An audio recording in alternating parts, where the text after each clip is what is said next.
নমস্কার, আপনাদের সবাইকে শুভদীপ প্রহর জানিয়ে আমরা শুরু করছি আজকের এখনকার অনুষ্ঠান আজকাল পরশু। দেখুন, প্রত্যেকটা অনুষ্ঠানের একটা নিজস্ব গুরুত্ব রয়েছে। আমাদের আজকাল পরশু অনুষ্ঠান তার একটা নিজস্বতা রয়েছে, তার একটা নিজস্ব গুরুত্ব রয়েছে যে আমাদের জীবনটাকে আমরা যে নিয়ে এগোবো, জীবন কিভাবে কাটাবেন। এক হচ্ছে গতানুগতিক একঘেয়েমির মধ্যে কাটিয়ে দেওয়া, আর একটা হচ্ছে জীবনের প্রত্যেকটা মুহূর্তকে উদযাপন করতে করতে যাওয়া। কারণ আমরা যখন জীবন বলি, আমরা জীবন যাপন বলি, অর্থাৎ উদযাপনেরই যাপনটাকে আমরা ব্যবহার করি। কিন্তু আদৌ আপনি কি জীবনটাকে উদযাপন করতে পারেন? অর্থকষ্ট, সম্পর্কের অবনতি, সন্তানের অবাধ্যতা, শত্রুতা, আমরা নানান সমস্যায় জড়িয়ে রয়েছি। যদি এই সমস্যাগুলো আমার জীবন থেকে ম্যাজিকের মতো ভ্যানিশ হয়ে যায়, কিন্তু এই ম্যাজিকের মতো ভ্যানিশ হতে পারে যদি আপনি সঠিক পথে চলেন এবং সঠিক পরামর্শ গ্রহণ করেন।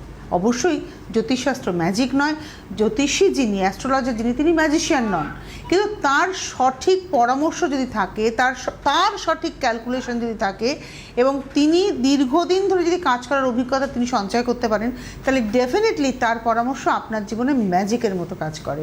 আমার সঙ্গে যিনি রয়েছেন, তার দীর্ঘদিনের অভিজ্ঞতা থেকে, তার প্রতিকার প্রতিবিধান যারা গ্রহণ করেছেন, তাদের বক্তব্য থেকে এই কথা আমি অনায়াসে বলতে পারি। তিনি হচ্ছেন সন্দীপ শাস্ত্রী। অনেক অনেক স্বাগত সন্দীপ। অনেক ধন্যবাদ তোমাকে। প্রথমে জানাবো সকল গুরুজন সিদ্ধিদাতা শ্রী গণেশকে প্রণাম। সন্দীপ, তোমার কেরিয়ারের সাকসেস যেটা রয়েছে, সফলতা, কারণ তুমি একজন অ্যাস্ট্রোলজার হিসেবে ভীষণ সফল। জবে থেকে কাজ শুরু করেছো, তোমাকে একদিনের জন্য থামতে হয়নি, আউট অফ ফোকাস হতে হয়নি। মানুষ তোমাকে পছন্দ করেছেন, মানুষ তোমাকে চেয়েছেন। তোমার চেম্বার 1 থেকে 2, 2 থেকে 3, 3 থেকে এখন প্রায় 30টা চেম্বারের কাছাকাছি। 30 দিনে 29টা চেম্বার, আমি সবসময় বলি 30 দিনে তুমি 29টা চেম্বার করো। সুতরাং বুঝতেই পারছো তোমার পপুলারিটি আছে বলেই তুমি এটা করতে পারো, আদারওয়াইজ তুমি করতে পারতে না, মানুষ যদি তোমাকে গ্রহণ না করতেন। কিন্তু তুমি তো ম্যাজিশিয়ান নও, তুমি তো ম্যাজিক জানো না। কারণ আমি সবসময় বলি এটা তো লজিক সাবজেক্ট, এটা ম্যাজিক সাবজেক্ট নয়, আর এটা অ্যালোপ্যাথি ওষুধ নয় যে প্রতিকার আজকে পড়বো কাল থেকে কাজ করা শুরু করবে। প্রতিকার পড়ার পর কিন্তু কিছু রেস্ট্রিকশন যেমন মেনটেন করতে হয়, ধৈর্য ধরতে হয়। তুমি যে কথাটা একটা কথা বললে না, যে মানুষ যদি সঠিক সময়ে প্রতিকার করেন তিনি কাজ পাবেন। তুমি জানো তো, এই যে আমি আজকে রেখেইছি একটা বিষয় যে শনি গ্রহ নিয়ে কথা বলবো। শনি গ্রহ এমন একটা গ্রহ যে গ্রহটা তোমাকে প্রতিকার করতেই দেবে না, মানে শনি তোমাকে কিন্তু অ্যাস্ট্রোলজারের কাছে যেতেই দেবে না। তুমি বলেছো শনি গ্রহের গোচরের ফলাফল। একদম আজকে আমাদের আলোচনা শনি গ্রহের গোচরের ফলাফলটা জানতে গেলে তোমাকে তার ক্যারেক্টারটা জানতে হবে। এবং তার ক্যারেক্টার এমন, যখন আপনি দেখবেন আপনার 7.5 চলছে, শনি গ্রহের দশা চলছে, অন্তর্দশা চলছে, বা ধাইয়া চলছে, বা গোচরের কোনো ফল পাচ্ছেন, আপনি শত চেষ্টা করেও আপনি অ্যাপয়েন্টমেন্ট ফিক্সড করবেন। আমার কাছেও এমন হয়েছে, অ্যাপয়েন্টমেন্ট ফিক্সড করেছে, তারা আসতে গিয়ে এত বৃষ্টি মাঝ রাস্তায় আটকে গেল।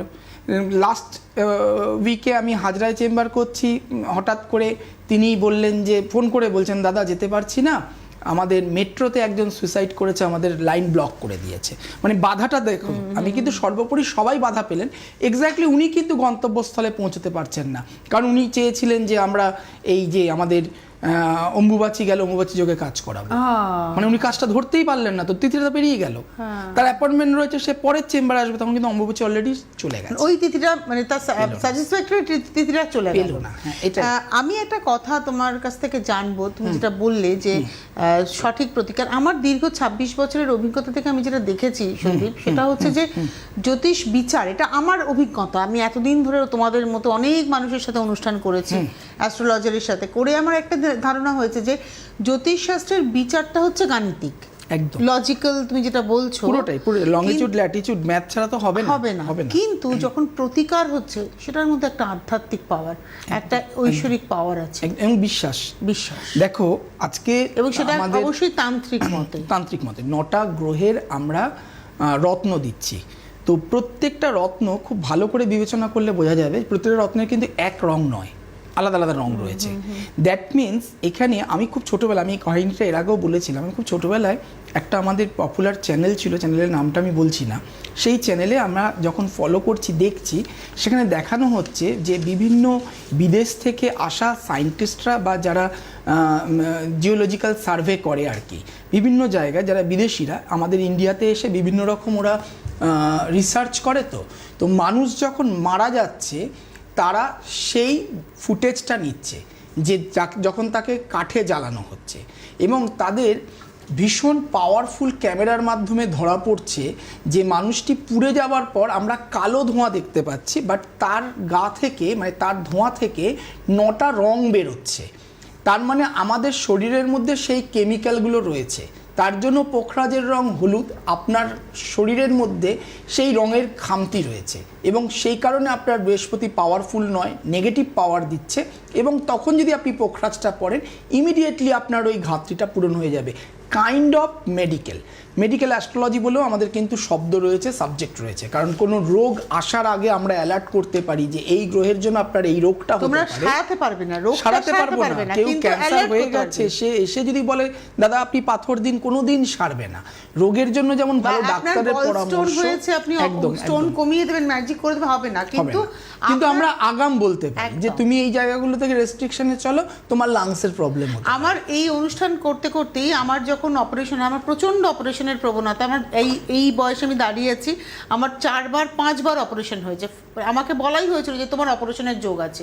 আমি তখন গুরুত্ব দিইনি, তখন তো প্রথম পরবর্তীতে যখন দেখলাম হ্যাঁ 5 টাইমস অপারেশন আমার হয়েছে, তখন আমি বিশ্বাস করলাম যে ডেফিনেটলি মঙ্গলের অবস্থানের জন্য এটা হয়েছে। একদমই তো অ্যাস্ট্রোলজিটা না ধীরে ধীরে বিশ্বাসের বিষয়, একদম, এবং মিলবে। তুমি যে কথাগুলো দেখবে না, আমরা এখানে বসে আজকে গতদিন বলছিলাম যে আমার 15 ইয়ার্স হয়ে গেল এখানে বসা। তুমি দেখবে আমি মানুষের সাথে কথা বলতে বলতে 5 বছর 6 বছর আগে কথা বলেছি, আমি ফোন করেছেন উনি, আমি ওনাকে প্রেডিকশন দিয়েছি, আমার হয়তো মনে নেই, উনি রিপিট করছেন দাদা আপনি বলেছিলেন, আমি তখন মানিনি, এই ঘটনাটা আমার ঘটে গেল। এক্স্যাক্টলি। আচ্ছা আমরা একটা টেলিফোন নিয়ে নাও। একদম। নমস্কার, কে রয়েছেন? হ্যালো। হ্যাঁ দিদি, আপনাকেও নমস্কার, সন্দীপ দাকেও আমার নমস্কার। কে বলছেন? আমি রায়গঞ্জ থেকে বলছি। আমি আমার মেয়ের সম্বন্ধে একটু জানতে চাই। ওকে, আপনি কি দেখেন অনুষ্ঠান নিয়মিত? হ্যাঁ, ওনার প্রোগ্রাম ভীষণ ভালো লাগে, খুব মানে বিজ্ঞান ভিত্তিক উনি প্রেডিকশন করেন। ধন্যবাদ। Thank you. মেয়ের নাম কি? Shatarupa Karmakar. Date of birth বলুন। 28 মে 2003। 28 মে 2003। সময় সকাল 6টা 20। কোথায় জন্ম? কোচবিহারে। কোচবিহার। আর আপনি এখন ফোন করছেন রায়গঞ্জ থেকে? হ্যাঁ। আচ্ছা, আপনাদের আশেপাশে কেউ এসেছিল সন্দীপের কাছে এরকম? আমি আমার মেয়েরই মানে বন্ধুর মা তাকে নিয়ে গিয়েছিল, সে এসবিআই এবার চান্স পেল। আচ্ছা, মানে ওটা কিসের চান্স পেল? SBI bank. এসবিআই ব্যাংকে। মানে ওটা আপনার মাথায় রয়েছে যে সন্দীপের কাছে এসে তার ক্যারিয়ারটা দাঁড়িয়েছে, তাই আপনি আপনার মেয়ের সম্পর্কে জানতে চাইছেন। ওকে, একটু ওয়েট করুন, সন্দীপ বলছেন। আচ্ছা, শতরূপার হচ্ছে মিথুন লগ্ন, মেষ রাশি, অশ্বিনী নক্ষত্র, দেবগণ, জানা ছিল? এইটুকু জানি। আচ্ছা, মেয়ে কিন্তু সৌভাগ্য যোগে জন্মেছে। সৌভাগ্য যোগে যদি কোনো সন্তান জন্মগ্রহণ করে তাহলে ওর জন্মের পর যেটা হয় সেটা হচ্ছে বাবা মার একটা উন্নতি হয়, বিশেষ করে বাবার। আমরা দেখেছি, আপনি দেখবেন আপনার মেয়ে কিন্তু আপনাদের জন্য খুব লাকি, শুধুমাত্র নট অনলি আপনাদের জন্য। এই মেয়েটি যার যার জীবনে যাবে, যেমন ওর বন্ধু বান্ধবের জীবনে গেলে তাদের খুব উন্নতি হবে, তারপরে যখন আপনার মেয়ের বিয়ে হয়ে শ্বশুরবাড়িতে যাবে তাদের খুব উন্নতি হবে। কিন্তু আপনার মেয়ের নিজস্ব ব্যক্তিগত যে ক্যারিয়ারের জায়গা, ব্যক্তিগত ওর দাঁড়ানোর জায়গা, মানে নিজের পায়ে দাঁড়ানোর জায়গা, সেই জায়গাতে কিন্তু একটু বাধা আসবে। আপনার মেয়ের ক্ষেত্রে এই 4টাতে আপনার মেয়ে বুদ্ধিমতী, উচ্চ শিক্ষার জায়গা রয়েছে এবং সেটা সায়েন্সের কোনো সাবজেক্টের ওপরও পড়তে পারে, আবার পরবর্তীকালে কনভার্ট কোনো সাবজেক্টের ওপরেও পড়াশোনা করতে পারে। কোনো টেকনিক্যাল বা মেডিকেল আমি কিন্তু বললাম না, কারণ সেই জায়গাটা মেডিকেলও না, কারণ রবি রাহু যুক্ত হয়ে রয়েছে, টেকনিক্যাল মেডিকেল হবে না। আবার লগ্নের শনি যে জায়গায় বসে রয়েছে, শনি অষ্টমপতি, টেকনিক্যালও দেবে না। সুতরাং সাবজেক্টের ওপরে পড়াশোনা বা ট্রান্সফার কোনো সাবজেক্ট, যেমন ধরো আমরা অনেক সময় আমরা আলোচনা করেছি যে বিএসসি নিয়ে 12 করলো, তারপরে আবার আর্টস ইংলিশের উপর লিটারেচার করলো, এরকম ট্রান্সফার হয়ে গেল, স্ট্রিম চেঞ্জেসের একটা জায়গা রয়েছে। আপনি একটু বলুন না, আপনার মেয়ের এডুকেশন, 23 বছর বয়স তো? হ্যাঁ, আমার মেয়ে জিওগ্রাফি এমএ কমপ্লিট হলো। এমএ করলো না এমএসসি করলো? এমএ করেছে। হ্যাঁ, এমএ কমপ্লিট হলো। ও কোথা থেকে করেছে? ও ইসে থেকে করেছে, ছত্তিশগড় থেকে করেছে। মানে কোন ইউনিভার্সিটি আন্ডারে? কলিঙ্গ ইউনিভার্সিটি। কলিঙ্গ মানে এটা তো উড়িষ্যা? ছত্তিশগড়। ও আচ্ছা। এটা যদি আমাদের যেমন আমি বলি, আপনাদের নর্থ বেঙ্গল ইউনিভার্সিটির আন্ডারে এখনো জিওগ্রাফিটা এমএ হয় বা বিএ হয়, বাট কলকাতা ইউনিভার্সিটির আন্ডারে নেই, কাজী নজরুলে নেই, কল্যাণীতে নেই। মানে তোমাকে জিওগ্রাফি নিয়ে করতে হলে তোমাকে ম্যাথ বা ইকোনমিক্স নিতেই হবে। তো সেইটা আপনি এই জন্য স্ট্যাটিস্টিক আছে, হ্যাঁ স্ট্যাটিস্টিক্স নিয়েও ওর ডিগ্রিটা এমএ হলো। হ্যাঁ এমএ হয়েছে। আচ্ছা আচ্ছা, স্ট্যাট নিলে আমি শুনেছিলাম আমাদের এখানে এমএসসি হয়ে যাচ্ছে, ঠিক আছে, খুব ভালো হয়েছে। আর ওর 12 অবধি পড়াশোনা কি আর্টস নিয়েই ছিল? হ্যাঁ হ্যাঁ, ও তারপরে ও জিওগ্রাফিতেই ও অনার্স করেছিল, দেন আফটার মাস্টার্স করলো। তো এবারে ওর ইচ্ছে কি, ও কি পিএইচডি করবে, ওর ইচ্ছা রয়েছে? হ্যাঁ হ্যাঁ, ওটার জন্য ও হচ্ছে এন্ট্রান্স দিয়েছে। হ্যাঁ, তো ও সেটাতে মানে কি complete এন্ট্রান্স করতে দিয়েছে? পারবে। হ্যাঁ, কি দিয়েছে? ওই পিএইচডির জন্য এন্ট্রান্স দিয়েছে। মানে কি কোনো ইউনিভার্সিটির আন্ডারে এন্ট্রান্স হ্যাঁ দিয়েছে? হ্যাঁ, ইউনিভার্সিটি, দিল্লির এক ইউনিভার্সিটি। না মানে এদের কি গেট বা নেট এরকম কোনো কিছু দিতে হয়? আমার জানা নেই, আমি যেন জিজ্ঞেস করছি। না না, ওদের হচ্ছে ডাইরেক্টলি পরীক্ষা নেয়, অনলাইন পরীক্ষা, ওখানে সিলেক্টেড হলে ওয়ার্কশপ হয় বা হচ্ছে ওখানে আচ্ছা ওরা চান্স আচ্ছা পায় আচ্ছা। পেলে। আর ও কিসের ওপরে, মানে স্পেসিফিক কোন সাবজেক্টে করতে ও চাইছে? জিওগ্রাফির উপরেই করছে। না না, জিওগ্রাফির কি নিয়ে করতে চাই? জিওগ্রাফি তো অনেকটা ভাস্ট হ্যাঁ সাবজেক্ট। হ্যাঁ, ওর হচ্ছে ওই মানে এনভায়রনমেন্টের কিছু, জিওগ্রাফির এনভায়রনমেন্টের কিছু। এনভায়রনমেন্টের উপরে, ঠিক আছে, সাবজেক্ট ঠিকঠাক চুজ করা হয়েছে, জন্মস্থান থেকে আমার দূরে। প্রশ্ন হচ্ছে, আমি এবার ওনার মায়ের মানে মায়ের হয়ে আমি প্রশ্নটা করি, আমি জানি না আপনার মনোপুত হবে কিনা। এই মেয়েটির কেরিয়ারটা কোন দিকে হবে, পিএইচডি করে পরবর্তীতে, নাকি না এখনো জবের জন্য চেষ্টা করবে? না, এখন জবের জন্য চেষ্টা করা ঠিক হবে না। এই সময়টাতে সব থেকে বেস্ট হচ্ছে পিএইচডিটা করে নি। এবং ওর ঠিক কোন সময় জবের জন্য, তুমি তো ছকটা দেখছো সন্দীপ, ঠিক কোন সময়? ওর অলরেডি এই বছর ফেব্রুয়ারি থেকে আগামী 6 বছরের জন্য 2032 সাল পর্যন্ত একটা গোল্ডেন টাইম চলছে। আচ্ছা, এবার এই গোল্ডেন টাইমের মধ্যে ওকে পিএইচডি, মানে ওর কেরিয়ারে ভালো গ্রোথ রয়েছে, পিএইচডি কমপ্লিট করতে হবে। যদি এই সময়টাকে ধরো পিএইচডি করতে আমি ধরলাম মোটামুটি 5 বছর লাগবে, 5 বছর মানে 26-এ ও যদি ঢোকে, মানে 27-এর ব্যাচ হবে, ও 27-এ ঢুকলেও 31-এ কমপ্লিট করছে, তাই তো না 32-এ কমপ্লিট করছে, তাহলে আর 32 পর্যন্তই ওর গোল্ডেন টাইম।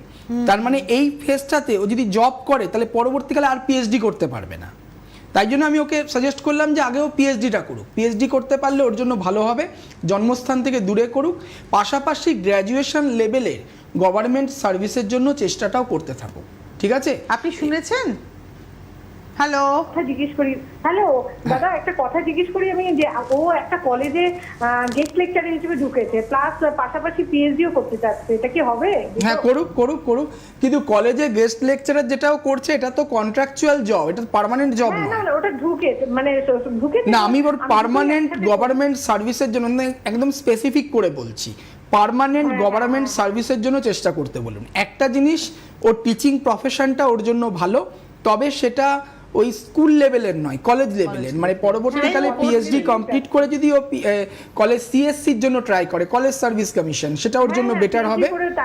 এবারে আমি একটা জিনিস আপনাকে অ্যালার্ট করি, আমি আপনাকে তো খুব ভালো ভালো জিনিসগুলোই বললাম, খারাপ জিনিসটা বলে রাখি, আপনার মেয়ের শনির 7.5 চলছে এবং 7.5 ফার্স্ট স্টেজ মেষ রাশি, 2 নম্বর রবি আর রাহু একসাথে বসে রয়েছে গ্রহণ দোষ হয়ে, এবং আপনার মেয়ে কিন্তু পূর্ণ মাঙ্গলিক দোষ রয়েছে। এই যে দোষগুলোর কথা বললাম, এগুলোর কারণে এই মাঙ্গলিক দোষটা ওর বিবাহিত জীবনে ভীষণ ইগো ক্ল্যাশ করবে, যেটার কারণে ম্যারেজ লাইফটা শুভ হবে না। 2 নম্বর রবি রাহু গ্রহণ দোষটা স্থায়ী কিছু পাওয়ার ক্ষেত্রে কর্মের দিক থেকে ভীষণ বাধা সৃষ্টি করে, পেটের বা লোয়ার পোর্শন সমস্যার সৃষ্টি করে, আর ওর বাবার হেলথ ওরিয়েন্টেড প্রবলেম যাবে। 3 নম্বর যেটা, সেটা হচ্ছে যে 7.5-এর এই ফেজটাতে আপনার মেয়ের মধ্যে একটা অদ্ভুতভাবে জেদ বাড়বে, একটা রাগ বাড়বে, ভুল ডিসিশন নেওয়ার একটা সম্ভাবনা রয়েছে। এই জায়গাগুলোর একটু প্রতিবিধান করান। আরেকটা জিনিস লাস্ট বলে রাখি, যদিও বাইরে থেকে কলিঙ্গ ইউনিভার্সিটির আন্ডার থেকে পড়েছে, খুব ভালো ইউনিভার্সিটি আমরা প্রত্যেকেই জানি, কিন্তু ওর ডিগ্রিটা যদি এমএসসি হতো আরও বেটার হতো। আমি জাস্ট এটা টাচ আপ করে গেলাম। ধন্যবাদ, সঙ্গে থাকুন। আমি না ভাবি যে যখন কেউ ফোন করেন তখন সন্দীপ এত ইলাবোরেটলি বলেন, মানে টিভির প্রোগ্রামে এক ঝলক একটা ছক দেখে, এটা তো এক ঝলকই দেখা, একদম একদম, মানে আই থিঙ্ক চেম্বারে আরো অনেক বেশি দেখা হয়, সময়টা হয়, অনেক কিছু হয়। তারপরেও কিন্তু একটা মানুষের লাইফে তার কেরিয়ার বলো, তার সমস্ত কিছুকে খুব সুন্দর করে বিশ্লেষণ করে দেওয়া। আমি একটু বলি চেম্বারের কথা, আপনারা যারা চাইছেন যোগাযোগ করবেন। আগামী 19 তারিখ, মানে আজকেই, আপনারা 19 তারিখ তো আজকেই না, আজকে না, কালকে 19 জুলাই বর্ধমান, 20 তারিখ সোমবার দিন আগরতলা, 22শে জুলাই অন্ডাল, 23শে জুলাই ব্যারাকপুর, 24শে জুলাই সিউড়ি, আগামী 25শে জুলাই হাজরা, 27শে জুলাই আলিপুরদুয়ার, 28শে জুলাই কোচবিহার, 29শে July Siliguri, 1 August Howrah, 4 August Bankura, 5ই অগস্ট দুর্গাপুর, 9ই অগস্ট রামপুরহাট, 10ই অগস্ট বালুরঘাট, 12ই অগস্ট আসানসোল এবং 26শে অগস্ট গুয়াহাটি। 4টে ফোন নাম্বার দেখুন যাচ্ছে এই বুকিং নাম্বার। একটা বিজি পেলে সেকেন্ডটা বিজি পেলে থার্ডটা বিজি পেলে ফোর্থ, এরকমভাবে আপনারা ট্রাই করুন। প্রত্যেকটা নাম্বার উইথ, এটা হচ্ছে হোয়াটসঅ্যাপ নাম্বার। আপনারা অনলাইনেও চাইলে কনসালটেশন পেতে পারেন, যেখানে চেম্বার নেই বা যারা দূরে রয়েছেন তারা কিন্তু চাইলে অনলাইনে কনসালটেশন পেতেই পারেন। জীবনে জ্যোতিষ বিচার ভীষণ প্রয়োজন, সেটা জীবনের কোনো না কোনো সময় এসে মানুষ কিন্তু উপলব্ধি করেন। আমরা আরেকটা টেলিফোন নেবো, কিন্তু আজকে আলোচনাটা হচ্ছে শনি গোচরের ফলাফল। নমস্কার, কে রয়েছেন? হ্যালো। হ্যাঁ ম্যাডাম, আমি জলপাইগুড়ি থেকে বলছি। জলপাইগুড়ি থেকে কে বলছেন? স্নিগ্ধা রায়ের বাবা। হ্যাঁ, স্নিগ্ধা, আমার মেয়ের নাম স্নিগ্ধা রায়। স্নিগ্ধা রায়। আপনি ডেট অফ বার্থ বলুন। 28শে জানুয়ারি 2001। 28শে জানুয়ারি 2001। সময়টা বলবেন? ভোর 3:45 AM। আচ্ছা, 3:45 AM, মানে 27 তারিখ রাত 12টা পার করেছে বলে 28 তারিখ হ্যাঁ, বললেন। হ্যাঁ, হ্যাঁ, 28 কোথায় জন্ম? জলপাইগুড়িতে। জলপাইগুড়ি। অনুষ্ঠান দেখেন নিয়মিত? হ্যাঁ অবশ্যই অবশ্যই, ওনার অনুষ্ঠান তো দারুণ লাগে। কেউ এসেছিল আপনার জানাশুনো? হ্যাঁ, জানাশুনো কেউ এসেছিল? হ্যাঁ হ্যাঁ হ্যাঁ। আচ্ছা, আপনি থাকেন হচ্ছে জলপাইগুড়ি। আগামী 27শে জুলাই আলিপুরদুয়ার, 28শে জুলাই কোচবিহার। শিলিগুড়িতে, আমরা তো শিলিগুড়ি থেকে কমিটির সাথে আমাদের ভালো। আচ্ছা, শিলিগুড়িতে আগামী 29 তারিখে চেম্বার রয়েছে, 29শে জুলাই শিলিগুড়ি। হ্যাঁ, আচ্ছা, আপনার মেয়ের হচ্ছে ধনু লগ্ন, কুম্ভ রাশি, পূর্ব ভাদ্রপদ নক্ষত্র, নরগণ, জানা ছিল? হ্যাঁ হ্যাঁ, এটা জানি। বেশ। কুম্ভ রাশির একদম 7.5 লাস্ট ফেজ চলছে, গ্রহগুলো সব মার্গী অবস্থায় রয়েছে। আপনার মেয়ের চার্টের মধ্যে মঙ্গল ভঙ্গ একটি কালসর্প দোষ রয়েছে, ঠিক আছে? 2 নম্বর যেটা, সেটা হচ্ছে যে বৃহস্পতি শনি এক জায়গায়, এটাকে গুরুশৈরী দোষ বলি আমরা। 7ম স্থানে রাহু, রাহু ভালো জায়গায় বসে রয়েছে। আপনার মেয়ের এই মঙ্গল ভঙ্গ কালসর্পটাও ডিস্টার্বের জায়গা, এইটার একটা প্রতিকার করাবেন। কেন বলছি? মঙ্গলটা আমাদের জীবনে মাঙ্গলিক অনুষ্ঠান দেয়। মাঙ্গলিক অনুষ্ঠান মানে কি? মাঙ্গলিক অনুষ্ঠান মানে হচ্ছে বিবাহ। হ্যাঁ, সেইখানে একটু সমস্যা হবে। তারপরে দেখবেন ওর একটু প্রাপ্তির জায়গায়, সাকসেসের জায়গায়, মানে দেখবেন ও ভীষণ উচ্চাকাঙ্ক্ষী, ওর শুক্র খুব তুঙ্গে, কিন্তু ওর সেই এমগুলো ও ছুঁতে পারবে না। সেই সময় গিয়ে ওটা ডিপ্রেশন কাজ করবে। যেমন এই চারটার মধ্যে, এই চারটা রবি যে জায়গায় বসে রয়েছে, রবি ওর নবমপতি দ্বিতীয় বসে রয়েছে। রবি কি দেয়? দুটো জায়গা দেয়। একটা হচ্ছে মেডিকেল বা মেডিকেল ওরিয়েন্টেড কোনো সাবজেক্ট, অথবা প্রশাসনিক রিলেটেড কোনো সাবজেক্ট। এই দুটোর ওপরে একটা ভীষণ ভালো যোগ রয়েছে। আমি আপনাকে মেডিকেল ওরিয়েন্টেড কেন বললাম? যেমন ধরুন আমি বললাম না যে দোরগোড়ায় গিয়ে আটকে যাওয়া প্রাপ্তি। ধরুন দেখা গেল আপনার মেয়ে হয়তো চাইছে MBBS, কিন্তু পেয়ে গেল BSc নার্সিং বা প্যারামেডিকেল। হ্যাঁ, এরকম একটা দোরগোড়ায় গিয়ে আটকে যাওয়ার সম্ভাবনা। বললেন। হ্যাঁ, শুনবো। কি করে মেয়ে? BDS আছে। BDS house staff. তার মানে ও কি MBBS এর জন্য ট্রাই করেছিল, পাইনি বলে BDS পেয়েছে? হ্যাঁ, এক নম্বরের জন্য। 1 নম্বরের জন্য দোরগোড়ায় গিয়ে আটকে গেল, কারণ মঙ্গলটা প্রাপ্তির জায়গায় একাদশ। মানে আমার একটা প্রশ্ন, উনি যখন MBBS এর জন্য ট্রাই করেছিল, তার আগে যদি উনি প্রতিকার করতেন তাহলে? অবশ্যই 1 নম্বর কেন আমি রেমেডি করে পারবো না? রেমেডির তো কাজটাই এখানে। বোঝেন না? আমি প্রশ্নটা করলাম যে যারা, আমরা বলি না যে সঠিক প্রস্তাবটা ঠিকই আছে, হ্যাঁ, সেটা করলে হয়তো ভালো হতো, সেই মেডিকেল MBBS এর চান্স পেয়ে যেত। সেটা করিনি আমার ভুলের জন্য। দাদা, এটা আপনি একটা এক্সাম্পল, একটা উদাহরণ। অনেক বাবা মা আছেন যাদের ছেলেমেয়েরা এখন ক্লাস 9-10-এ পড়ছেন, তাদের হয়তো স্বপ্ন আছে। এই 1 নম্বরের জন্য MBBS এ চান্স না পাওয়াটা কিন্তু একটা খুব মনোকষ্টের কারণ, পরিষ্কার কথা। মানে আপনার মেয়ে ফুললি কোয়ালিটি রয়েছে, মানে ফুল কোয়ালিফাইড, কিন্তু সে BDS করছে। আমরা বলছি না BDS খারাপ, BDSও ভালো, কিন্তু MBBS তো তার স্বপ্ন ছিল, তাই নয় কি? একদমই তাই।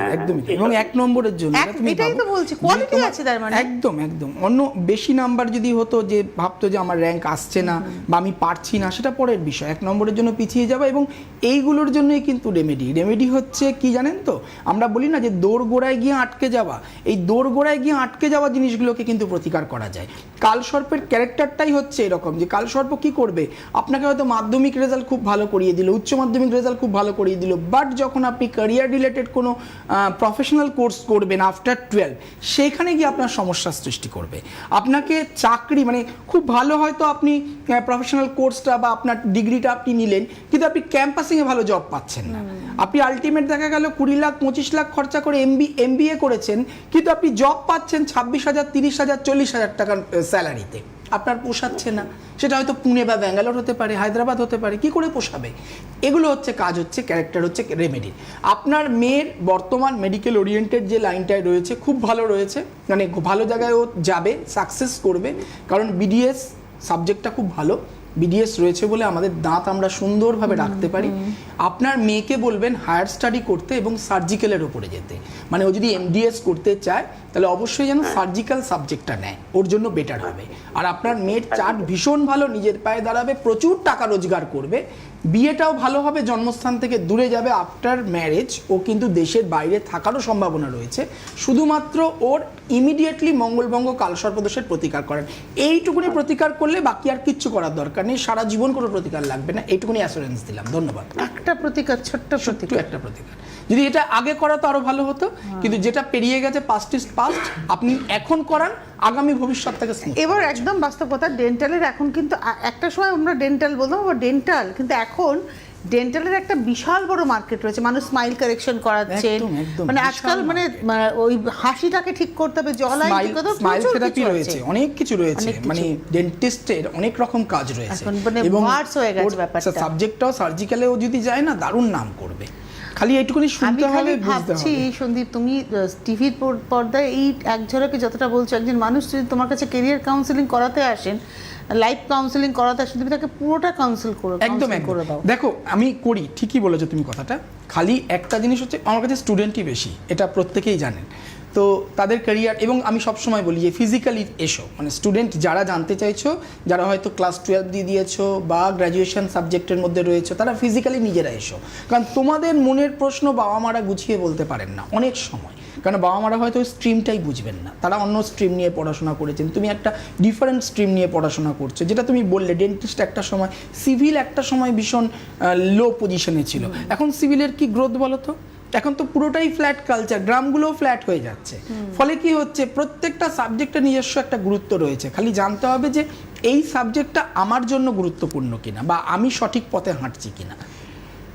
আরেকটা জিনিস যেটা, সেটা হচ্ছে যে ক্লাস 9, 10, 11, 12 গ্র্যাজুয়েশনের কোনো বাচ্চা যদি আসে, আসার পর কালকে বাঁকুড়া চেম্বারে একজন মা এসেছিলেন, এসে আমাকে বলছেন একটু বিয়েটা বলুন তো, বাচ্চাটা ক্লাস 8 বা 9-এ পড়ে।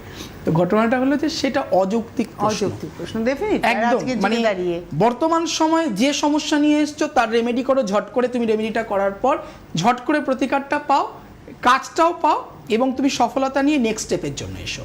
আমরা যে শনির গোচরের ফলাফল নিয়ে আজকে তো একদম ছোট্ট করেই বলে দিই, শনির গোচরটা যখন হবে না, শনির একটা ক্যারেক্টার রয়েছে, প্রত্যেকটা রাশির ওপরে শনি হচ্ছে ন্যায়কারক গ্রহ। তুমি অন্যায় করতে পারবে না যখন শনি তোমার সঙ্গে চলবে। তুমি যখনই অন্যায় করবে কারোর বিরুদ্ধে, কারোর প্রতি, তোমার তাহলে কিন্তু নেগেটিভ সময় শুরু হয়ে যাবে, তোমার টাইম পেছনের দিকে যাবে। শনি হচ্ছে সৎ কারক গ্রহ, সততা রাখতে হবে। শনি ধৈর্য কারক গ্রহ, ধৈর্য রাখতে হবে। শনি একমাত্র গ্রহ যে গ্রহটা একটা রাশি থেকে একটা রাশি যেতে 3.5 বছর সময় নেয়। কেন নেয়? কারণ হচ্ছে 2.5 বছর সময় নেয়। কেন নেয়? কারণ হচ্ছে যে সে খুব ধীর গতিতে এগোয়। ফলে আপনারও যে কোনো কাজ হবে, সফলতা পাবেন, কিন্তু খুব ধীর গতিতে। মানে যখন পাবেন তখন হয়তো সেটা পাওয়ার আশাটা থাকবে না। সুতরাং ধৈর্যের পরীক্ষা, সততার পরীক্ষা আর ন্যায়ের পরীক্ষা, এই জিনিসগুলো কিন্তু, এই ক্যারেক্টারগুলো আপনার মধ্যে বজায় রাখতে হবে। বিশেষ করে বাড়ির ভৃত্য, চাকর বাকর যারা কাজ করছেন, যারা আমাদেরকে সারাদিন প্রতিদিন, যাদের সাহায্যের জন্য আমরা আমাদের প্রতিনিয়ত রুটিনটাকে ঠিকঠাক রাখতে পারছি, তাদের প্রতি অবহেলা করা চলবে না, তাদের প্রতি খারাপ ব্যবহার করা চলবে না। পাড়ার বা রাস্তার কুকুরের সাথে খারাপ ব্যবহার, কোনো প্রাণীর সাথে খারাপ ব্যবহার করা চলবে না, কোনো ভিক্ষুকের সাথে খারাপ ব্যবহার করা চলবে না।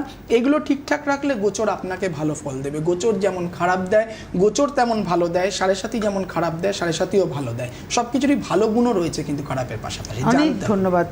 9932337820, 9851815653, 8900394947 এবং 8798 3566920, প্রত্যেকটা নাম্বার হোয়াটসঅ্যাপ নাম্বার। যোগাযোগ করুন। আগামীকাল বর্ধমান, 20 তারিখ হচ্ছে সোমবার দিন আগরতলা, 22 তারিখ 22শে জুলাই অন্ডাল, 23শে জুলাই ব্যারাকপুর, 24শে জুলাই সিউড়ি, 25শে জুলাই হাজরা, 27শে জুলাই আলিপুরদুয়ার, 28শে জুলাই কোচবিহার এবং 29শে জুলাই শিলিগুড়ি চেম্বার রয়েছে। যোগাযোগ করতে থাকুন। অনেক ধন্যবাদ তোমাকে এবং অবশ্যই ধন্যবাদ আপনাদের। নমস্কার। নমস্কার।